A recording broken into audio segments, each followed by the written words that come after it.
Bueno, vamos a recibir al doctor Francisco Morán Peña, rector de la Universidad de Guayaquil. Doctor Peña, Carla Aro le saluda. Doctor Morán. ¿Cómo le va, doctor? Buenos días. Muy buen día a todos, Jaime, Carlos, a todos los que están ahí presentes, también a todos los que nos siguen por los medios digitales. Un fuerte abrazo. Seguimos su espacio siempre por las redes sociales también.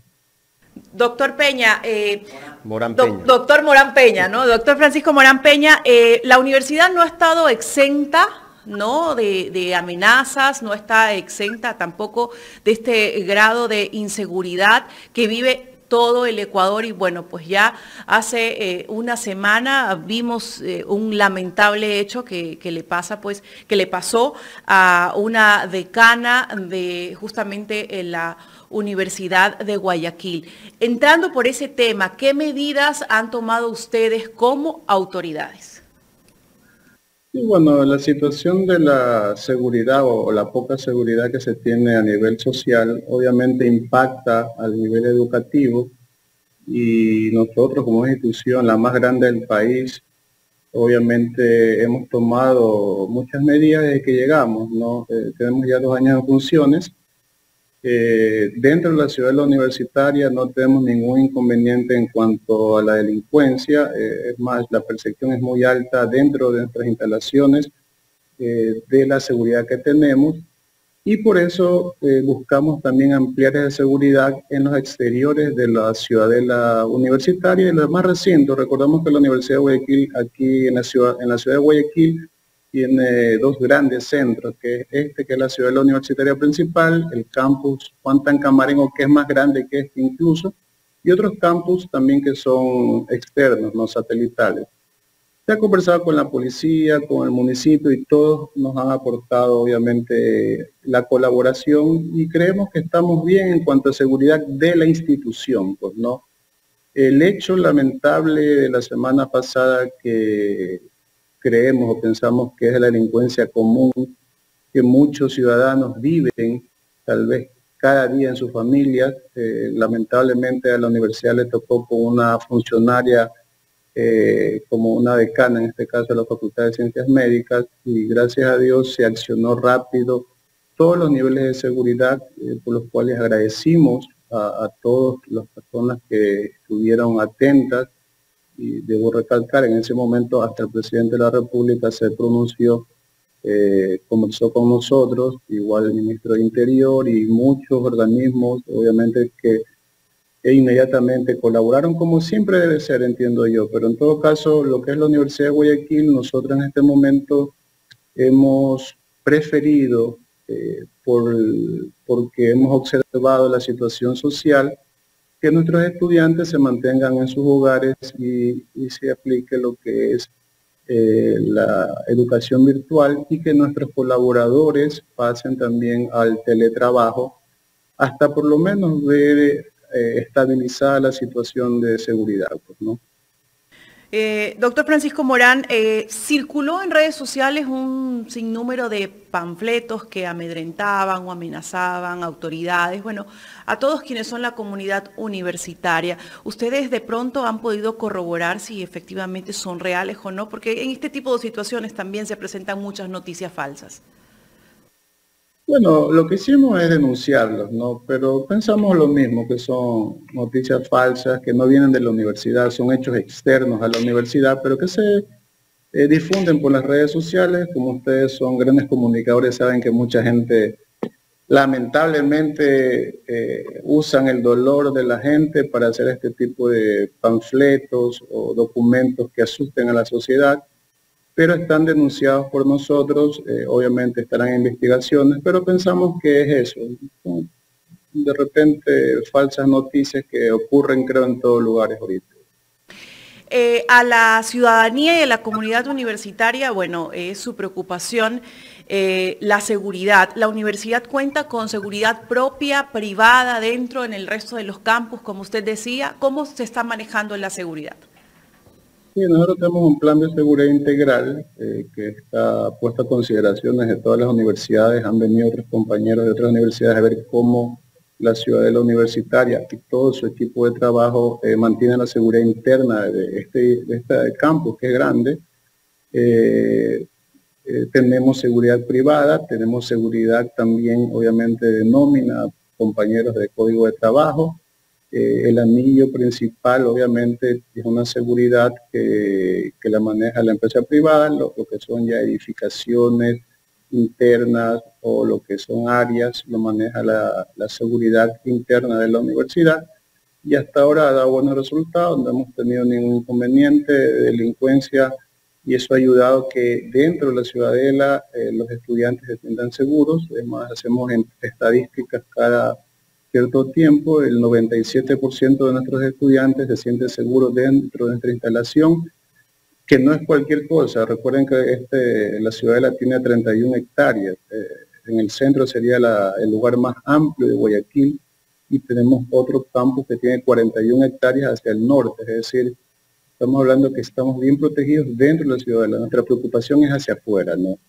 Y bueno, dicho sea de paso, nosotros pensamos que se debe corregir bastante en cuanto a la educación. Tuvimos la oportunidad, como todos los ciudadanos, de ver el debate el día domingo, y creo que al CNE le faltó un poco más en cuanto a sus moderadores poder hacer preguntas de educación. Yo creo que es importante la educación dentro de este debate, que lamentablemente el CNE creo que dentro de sus preguntas no tocó o no abordó fuertemente lo que es la educación.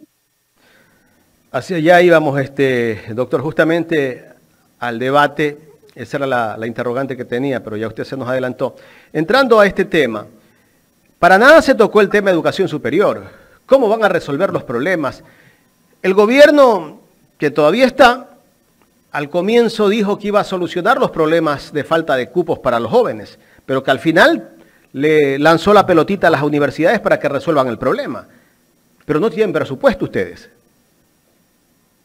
Y bueno, yo decía lo del debate porque yo soy de las personas que piensa que la seguridad no se la gana de un día para otro, que es un proceso muy largo realmente, que comienza en el hogar y en la educación formal.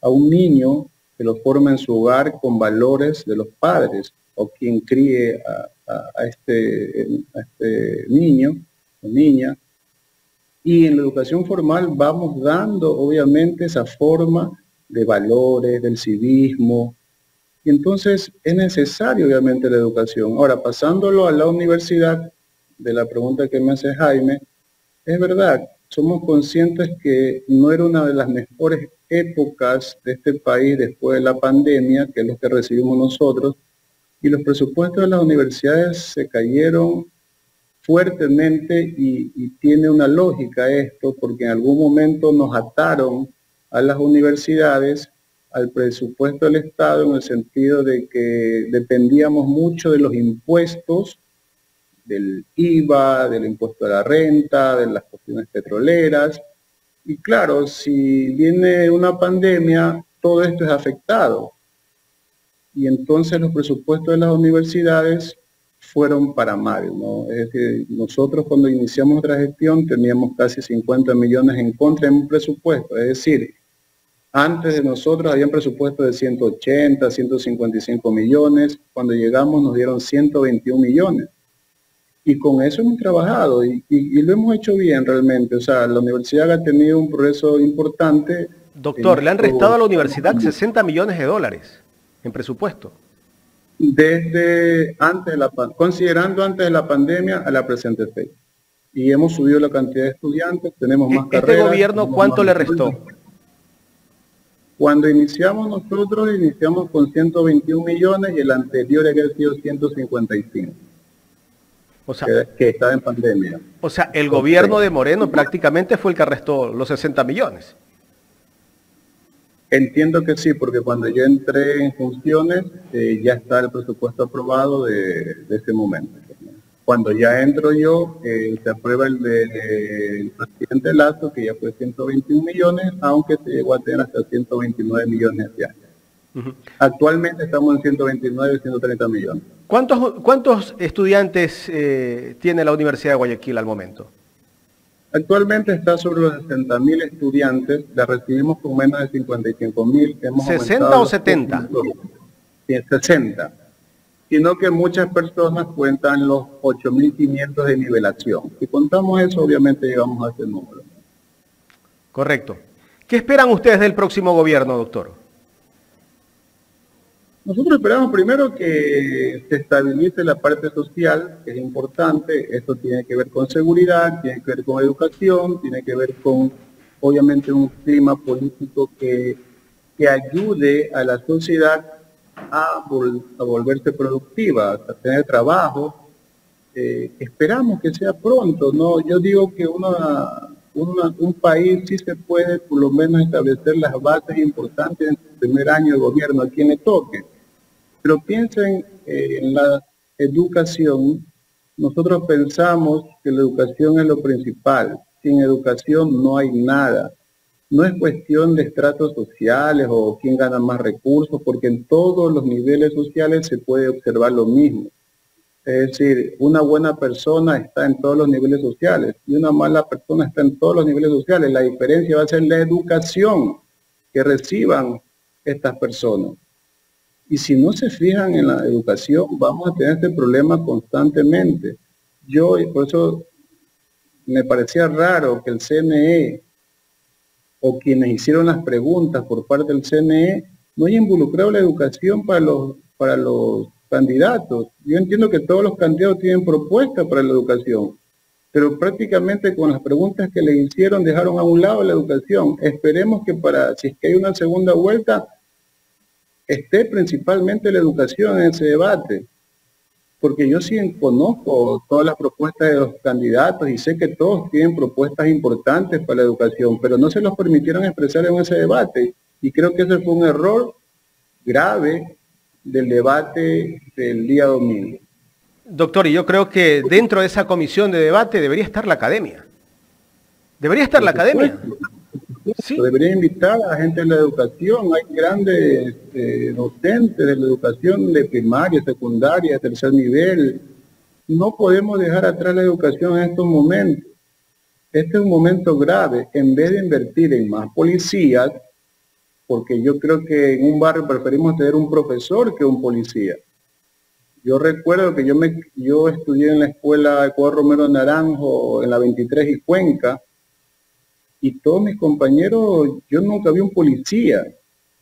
Yo conocía profesores en el barrio. Yo no creo que quiera ver la gente policía todos los días en su barrio. Lo que queremos ver es profesores que eduquen con la comunidad, porque cuidado, van a pensar que los profesores tienen que ver solamente, no, es la formación integral, es decir, la familia también tiene que ser educada.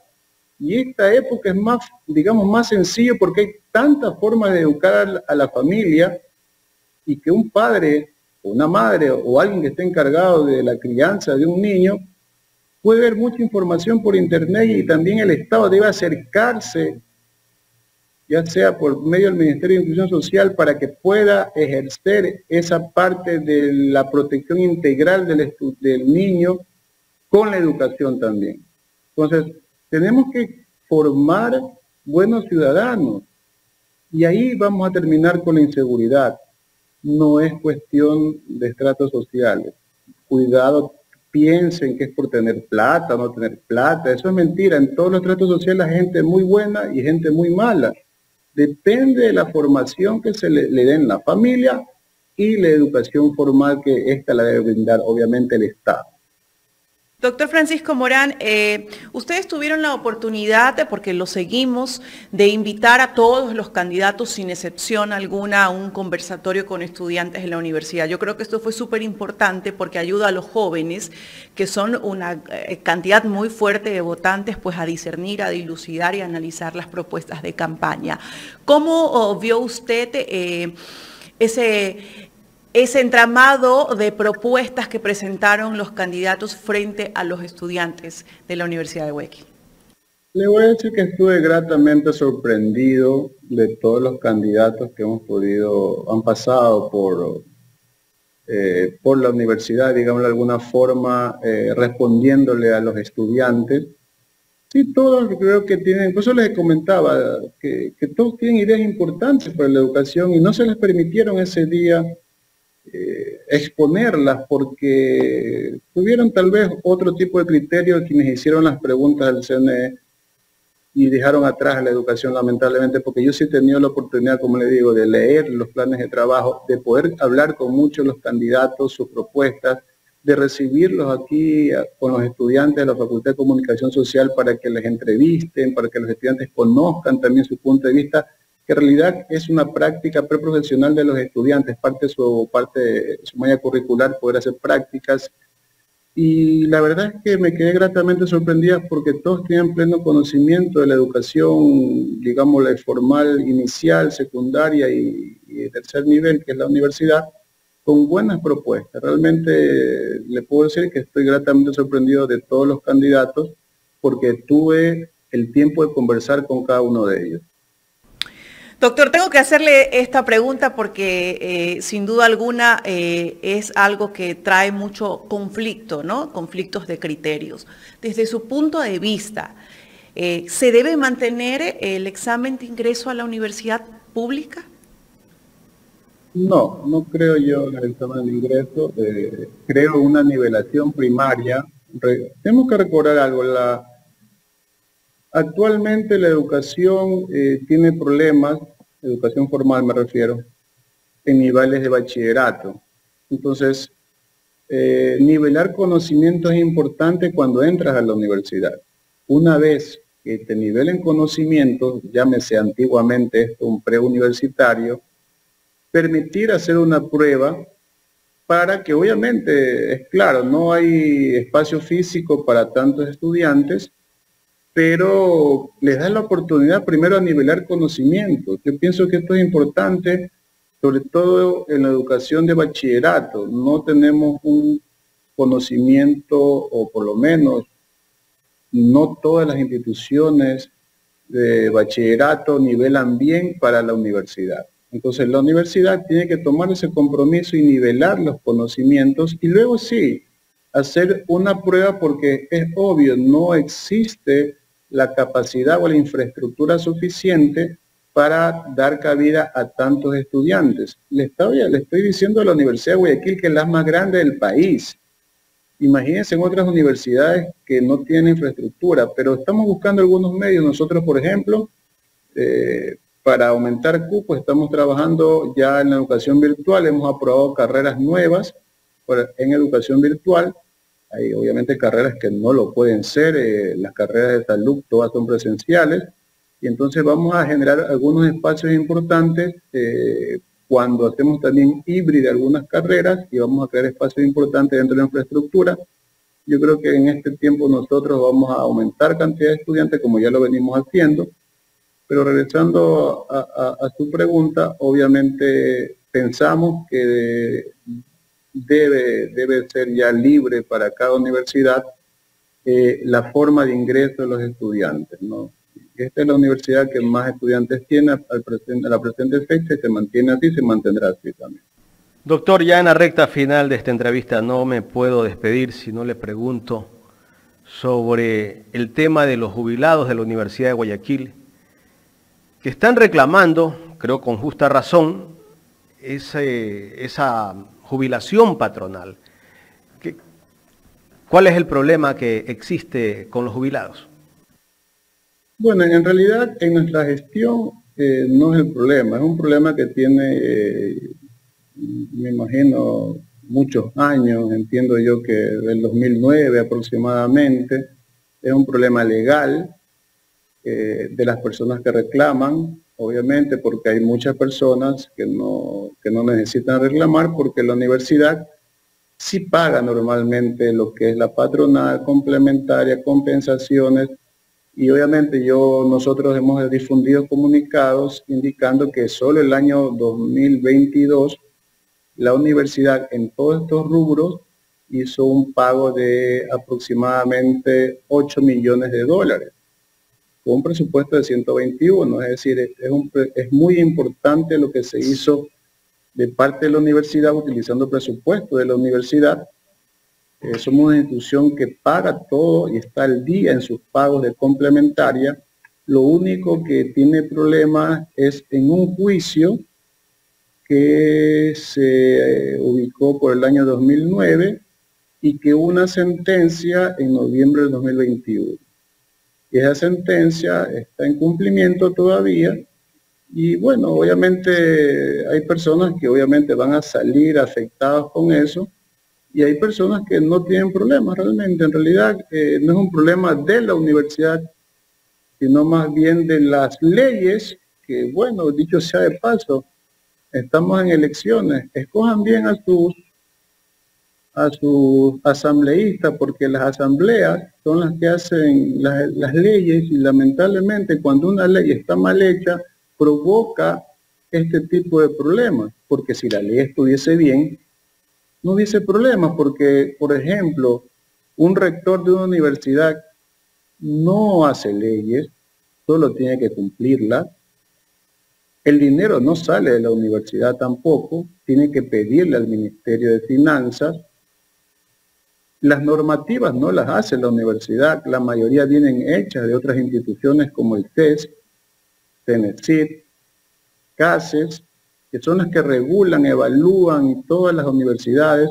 Las universidades no somos como las universidades de antes, y tal vez ese es uno de los errores que piensan los señores jubilados, que la universidad tiene una autonomía como antes del 2010. Antes del 2010 era una universidad distinta, tenía una autonomía plena, donde tal vez en ese tiempo las autoridades, refiero a rectores de universidades, tenían más formas de poder moverse y tener recursos. Actualmente no. Desde el 2010 a la presente fecha tenemos una ley de orgánica de educación superior o los SEC también y otro tipo de leyes que nos regulan, que prohíben muchas cosas y necesitamos pedir permiso a muchas instituciones.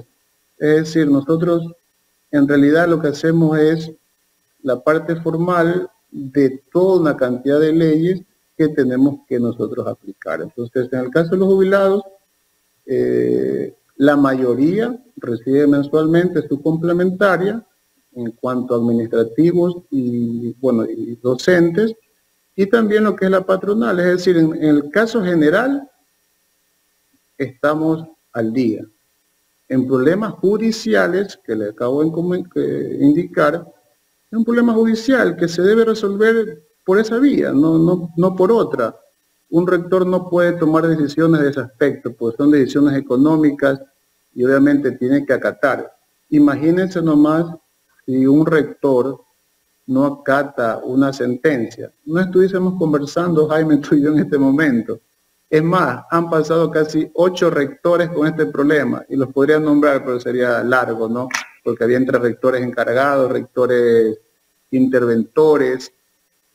Ninguno fue instituido, porque son cosas legales, no son cosas que realmente los rectores ahora hagamos. Tal vez antes del 2010 se podía, ahora no dependemos de nosotros, dependemos de leyes, dependemos de ministerios y de instituciones estatales. Nosotros hacemos cumplir lo que manda la ley. Si no fuese así, en realidad no estuviésemos conversando contigo, Jaime, y estamos generando bienestar. Permíteme un solo segundo decir que la universidad en 2 años tenemos 16 revistas científicas, nunca en la historia había pasado esto, tenemos más de 60 programas de posgrado, pronto tendremos doctorados, PhD, y estamos trabajando fuertemente por la estabilidad. Hemos acreditado 2 carreras, antes no estaban acreditadas, que es Derecho y Enfermería. Estamos peleando por la acreditación de Medicina y Odontología.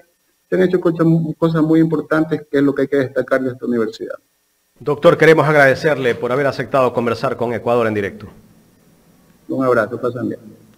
Gracias al doctor Francisco Morán Peña, rector de la Universidad de Guayaquil, dando a conocer la realidad de lo que atraviesa en el tema seguridad la universidad, ¿no? Y también en el tema presupuestario, ¿no? Falta que también de recursos. Es importante, porque efectivamente, como lo mencionó usted, poco se habló en el debate de un tema central que es el tema de la educación y hasta superior. Nosotros nos habíamos olvidado de tocar ese tema, ¿no? De verdad que sí, porque es la base, ¿no? Un joven que sale del colegio, bachiller, que busca oportunidades laborales y que a veces no las encuentra porque le dicen, no, necesitas un título de tercer nivel.